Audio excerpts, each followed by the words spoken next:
Part 1, The Signal. Dr. Elena Martinez lay flat on her back beneath the radio dish, the cold metal radiating into her spine as she reached for the loose connection. The station had been dealing with static for days, the kind of low-level problem that usually meant another sleepless night in maintenance. To outsiders, this monitoring station was dull, a forgotten outpost on the edge of the world, where men and women stared at cosmic static that never changed. But to Elena, it was a cathedral. Every wire, every panel, every bolt of the deep space communication array was a piece of machinery built to listen to the stars. And listening to the stars, she believed, was the closest thing humanity had to prayer. She clicked the connection back into place, slid out from under the dish, and dusted off her jumpsuit. The air inside the control room smelled faintly of coffee gone cold. Screens glowed with graphs, numbers, and the faint whisper of signals that had traveled across unimaginable distances. On the far wall, star charts and frequency diagrams covered the plaster like maps of sacred lands. Most days, nothing unusual happened here. They tracked weather satellites, listened to probes, measured background radiation. 8 years of mostly silence. But Elena loved it. Because silence, in its own way, was a waiting room for wonder. Commander Jake Sullivan glanced up as she entered. He had been here longer than anyone, 12 years at this station. His gray hair and tired eyes carried the look of a man who had stopped expecting surprises. "Problem fixed?" he asked, without looking up from his reports. "It should be fine now," Elena said, settling into her seat. The screens blinked back to life. Cosmic background radiation rolled across in familiar waves. Signals from satellites. Occasional pulses from distant stars. All of it expected, all of it ordinary. Until it wasn't. Her brow furrowed as she isolated one stream. Beneath the static, something repeated. Not noise. Not random. Pattern. Purpose. And, if she wasn't mistaken, growing stronger. "Jake," she called softly, almost to herself. "You need to see this." He sighed, dragged himself from his chair, and leaned over her shoulder. Years of false alarms had taught him to keep his expectations low. Solar flares, equipment glitches, overeager scientists mistaking randomness for meaning. But as his eyes traced the graphs on Elena's screen, his frown deepened. "This isn't background radiation," Elena whispered. "Look at the structure. The sequence repeats every 47 minutes and 32 seconds. Nature doesn't count like that." For a long moment, neither of them spoke. The hum of the computers filled the silence. Jake rubbed his jaw. "Could be a glitch. Run diagnostics." So she did. For 4 hours. She tested every circuit, realigned the dish, even rebooted the whole system. The pattern remained. If anything, it grew sharper, more deliberate. By evening, 2 more specialists were huddled over the screens, Dr. Carol White, expert in signal processing, and Lieutenant Dan Foster, whose knowledge of radio equipment bordered on obsession. Both confirmed what Elena already knew. The signal was real. And it was coming from beyond the solar system. Carol tapped a section of the graph. Directionality suggests origin between 40 and 50 light-years away. And based on the encoding, I'd say this is artificial. Dan nodded grimly. Not a natural source. No pulsar or quasar transmits mathematical sequences. Someone out there is broadcasting on purpose. The words carried weight. Proof of intelligent life. A possibility humanity had whispered about for centuries, now flickering across the monitors of a small, tired station. Jake's voice was low. "Can we decode it? Figure out what it's saying?" Elena exhaled slowly. "I've been trying. Parts of it look like math. Others resemble star maps. Navigation data, maybe. But there's something else." Her voice trembled with both fear and awe. "I think it's a distress call. The room froze. Even the hum of machinery felt muted under the gravity of her words. What makes you think that? Jake asked quietly. She highlighted a pulsing pattern. See this? It repeats, but each time it grows faster, more urgent. That's classic emergency encoding. And these coordinates, they're not random. They're pointing us to a specific star system. Carol leaned closer, tracing another cluster of signals. And here, this looks like a countdown timer. Started at 6 months. It's ticking toward 0. Dan's face tightened. 6 months until what? Elena shook her head. I don't know. But if this is truly a distress signal, they're running out of time. Jake stood, walked to the window, and stared out at the stars. For 12 years he had commanded this station, expecting nothing more than silence. Now, across those points of light, something intelligent was crying out. And humanity, fragile, earthbound humanity, had heard them. How long would it take us to get there? Jake finally asked. Elena's calculations were merciless. With our fastest ships. About 300 years. Maybe 250, if we risk catastrophic engine failure. The truth settled like a stone in their chests. An alien civilization was reaching across 47 light-years, desperate for help. And humanity could do nothing. Not with current technology. Not within any meaningful time frame. But even in the weight of helplessness, Elena refused to stop. She dug deeper into the transmission. Buried within layers of math and coordinates were gifts, schematics, cultural fragments, pieces of themselves. The aliens weren't just asking for help. They were introducing who they were.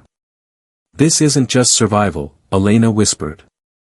They're sharing their knowledge, their art, their science. They're leaving us something of themselves, in case we can't reach them. Jake's voice was rough. We need to call this in. And so the signal traveled up the chain, reaching headquarters, then governments, then, eventually, the highest offices of Earth. What began in the dusty silence of a forgotten station now demanded the attention of the world. Hours later, General Patricia Wells sat in her Geneva office, staring at the classified report. She had read it 3 times, and each time it still defied belief. Proof of alien life. Not only life, but life in peril. A civilization named the Cathra, sharing details of their existence while pleading for help against a dying sun. In 1 hour, world leaders would convene to decide humanity's response. Patricia's gaze drifted to the window, where people bustled in the streets below, unaware that the universe had just become infinitely larger, stranger, and more fragile than they had ever imagined. Dar. Marcus Chen entered, pale and sleepless, carrying a folder thick with equations. He didn't wait for pleasantries. General, I've finished my analysis of the Cathra data. The situation is both better and worse than we thought. Patricia gestured for him to continue. She braced herself. The good news, Marcus began, is that their technology is extraordinary. Their mastery of gravitational fields is centuries ahead of ours. They can move asteroids, adjust planetary orbits, even generate artificial gravity. And the bad news? Marcus set the folder on her desk. His voice was quiet. Their star is unstable. In just over 5 months, it will release a solar flare powerful enough to strip their atmosphere. When it does, everything on their homeworld dies. Patricia's eyes dropped to the charts and equations. She didn't need to understand the math to feel its weight. The Cathra were doomed, unless they could leave their system. But Marcus shook his head before she even asked. They've never developed interstellar travel. They didn't need to. Their system gave them everything. Now, it has betrayed them. And us? Patricia asked. Could we reach them? Marcus hesitated. Not with what we have now. 3 centuries at best. They'll be gone long before then. But, his eyes flickered with the faintest spark of hope. Hidden in their data are principles that might change everything. Combined with our quantum research, their gravitational equations suggest faster-than-light travel could be possible. Patricia's pulse quickened. Possible? A 60% chance. But only if the entire planet works together, every space agency, every engineer, every resource, for one goal. We might build a prototype in 4 months. That would leave 3 weeks to reach the Cathra system, attempt an evacuation, and return before their sun ends them. The general sat back in silence. The choice before humanity was staggering. Attempt the impossible, or watch an alien civilization die while doing nothing. And in the streets outside, the people of Earth lived their lives, unaware that in a single meeting, the fate of 2 civilizations would be decided. The chamber beneath Geneva's glass dome had never held such silence. Heads of state, scientists, generals, and diplomats filled the vast ring of seats, their faces lit by the pale projection of a star, the Cathra sun, trembling with instability. Every eye was fixed on the countdown timer that ticked down in the corner, 152 days, 7 hours, 32 minutes. General Patricia Wells stood at the center podium. She had been chosen to lead the session, not because of her rank alone, but because she had a reputation for blunt honesty. The world needed honesty now. You all have read the report, she began, her voice steady. The Cathra are real. Their signal is authentic. Their star will end them in less than 6 months. If we do nothing, an intelligent civilization, one older and more advanced than ours in many ways, will vanish. A murmur rippled through the hall. Some faces were pale with awe, others taut with skepticism. President Anika Johar of India leaned forward. General, with respect, what can we realistically do? The analysis states we are centuries away from reaching them. By the time any mission arrives, their world will be dust. Patricia nodded. That was true. But Dr. Marcus Chen will explain why it may no longer be. Marcus rose, his hands trembling as he adjusted his glasses. The projection shifted to equations, schematics, and shimmering models of curved spacetime. The Cathra have given us a gift. Their mastery of gravitational engineering is beyond anything we've imagined. When combined with our quantum field research, their data suggests a theoretical path to faster-than-light travel. The room erupted, disbelief, excitement, outright laughter. Marcus raised his voice. Not fantasy. Not dreams. The math checks out. If, and I stress if, we pool the resources of every nation, divert every ounce of industrial capacity, and work without pause, we could attempt a prototype drive within 4 months. 4 months. President Carter of the United States leaned back, incredulous. You're asking us to bet the fate of the world on an untested theory. Marcus didn't flinch. I'm saying that if we don't, the Cathra die. And humanity will have ignored its first chance to prove we deserve the stars. Silence again. He let the words hang. Then Chancellor Reiner of Germany asked the question that hovered over every mind. Even if we succeed, what then? We cannot evacuate an entire species. How many could such a ship carry? 1,000? 10,000? What of the billions left behind? Marcus hesitated, then spoke the truth. At best, a single prototype could carry perhaps 50. Maybe 100, if we sacrifice comfort and safety. We cannot save them all. The chamber felt colder. 50 lives out of billions. It was a drop of water against a burning desert. Patricia stepped forward. But 50 is not 0. And perhaps the Cathra know this. Perhaps that is why they reached out.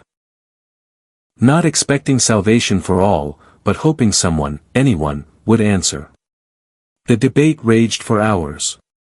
Arguments of cost, risk, futility. Voices rose, tempers flared. Some accused others of wasting time on alien strangers when humanity still struggled with poverty, war, and climate collapse. Others countered that this was bigger than nations, bigger than borders. This was the universe asking what kind of species humanity chose to be. At last, when the room was exhausted and the timer had slipped down to 151 days, the Secretary General of the United Nations stood. His voice was quiet, but it carried. We cannot save the Cathra in their entirety. But we can save a fragment, a remnant, a seed of who they are. And in doing so, we may also save ourselves. I propose a vote, to unite our resources into Project Dawn, the construction of humanity's first faster-than-light vessel. Its mission, to reach the Cathra system, evacuate who we can, and bring them home. One by one, the nations of Earth raised their hands. Not all. Some abstained, others opposed. But the majority, enough to matter, voted yes. And so Project Dawn began. Factories once devoted to cars, aircraft, and weapons were redirected overnight. Shipyards filled with scientists, engineers, and welders working side by side, speaking 100 languages but driven by one goal. Satellites launched daily, carrying prototypes and testbeds into orbit. The world's supercomputers ran endless simulations, burning through solutions like oxygen. Elena Martinez watched it unfold with a sense of disbelief. Just weeks ago, she had been a woman in a forgotten station, listening to the quiet between the stars. Now she sat in mission briefings with generals and presidents. Her name was etched into the annals of history as the one who heard the Cathra's cry. She carried the weight of their hope like a second heart. Yet not everyone celebrated. Protests erupted in cities across the globe. Save Earth before aliens, signs filled streets. Conspiracy groups claimed the Cathra were a trick, a government fabrication, or even a Trojan horse for invasion. Fear spread as quickly as wonder. Still, the work continued. For weeks into Project Dawn, the prototype engine was assembled on a test platform in lunar orbit. The design was crude compared to the elegant diagrams hidden in the Cathra transmission, but it was humanity's best attempt. A ring of superconducting coils encircled a fusion core, designed to warp a bubble of spacetime itself. The first test was broadcast live to every corner of Earth. Billions watched as the cameras focused on a small, unmanned vessel floating against the stars. Marcus Chen's voice narrated, tight with tension. Activating field in 3, 2, 1. The vessel shimmered, distorted, then vanished. For 3 heartbeats, the universe seemed to hold its breath. Then, half a second later, the ship reappeared 0. 3 light seconds away, near the far side of the moon. The control room erupted. Applause, shouting, tears. Humanity had done the impossible. Faster-than-light travel was real. But Marcus only whispered, that was 1% of what we need. Scaling up will be harder. Days blurred into weeks. Engineers slept on cots beside their consoles. Families donated savings, food, labor. For the first time in history, humanity had a single shared goal. Not conquest. Not survival of their own kind. But the rescue of strangers. By the 100-day mark, the prototype vessel itself took shape in orbit. It was christened Aurora. Half the size of an aircraft carrier, it bristled with coils and reactors, its frame skeletal but strong. Inside, compartments were hastily fitted with life support pods, 50 in all. Just enough for a handful of Cathra to survive the return journey. The selection of the crew was agonizing. Thousands volunteered. Only 7 were chosen, pilots, engineers, linguists, doctors.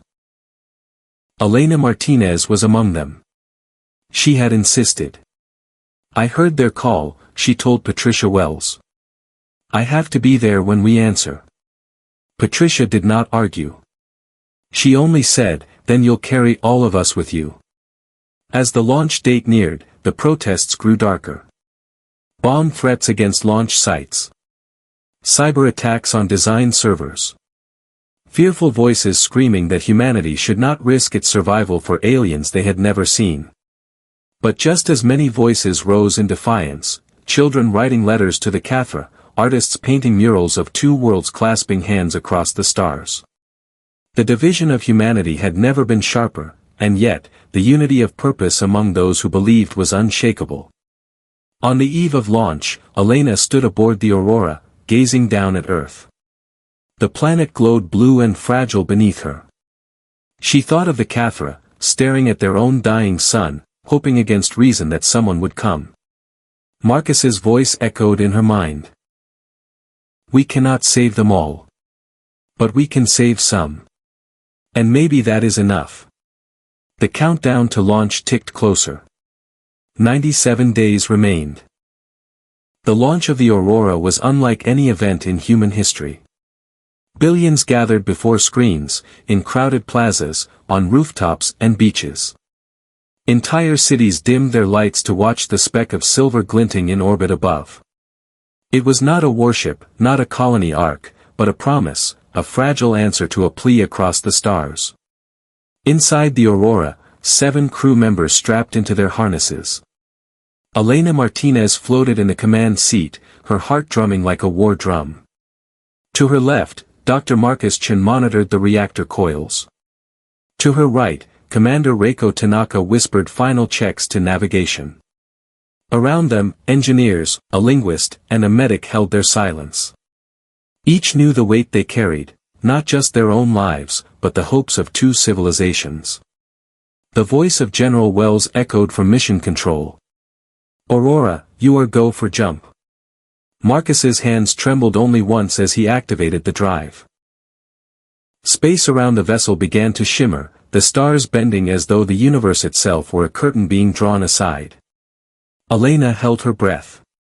A heartbeat, another, then the darkness folded inward, and Earth was gone.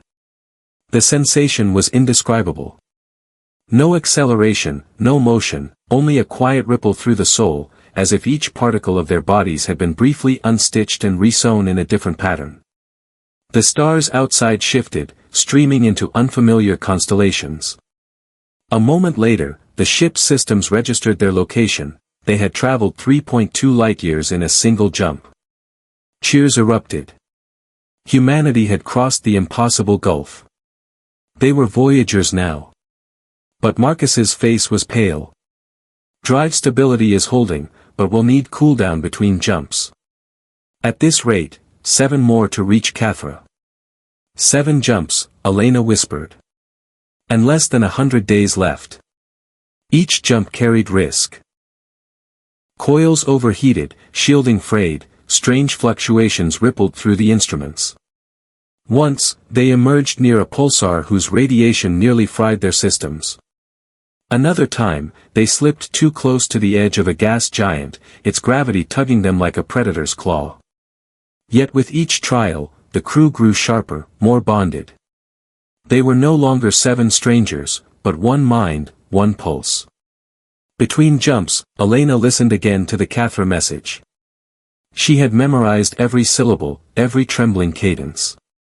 The voice of their elder, soft yet defiant, still pleaded, "Do not let us fade without being known." Each time she heard it, Elena's resolve hardened. By the 40th day of travel, they were halfway. Supplies ran thin, nerves thinner. Marcus lost sleep chasing calculations, trying to predict whether the final jumps would hold. The medic, Dr. Nia Hassan, rationed food so carefully that hunger became an unspoken companion. Yet none dared complain. Every second counted. Then came the accident. On the 5th jump, one of the superconducting coils cracked under strain. Sparks filled the chamber, alarms screamed. For 20 minutes, the Aurora spun in silence, adrift between stars, one malfunction away from annihilation.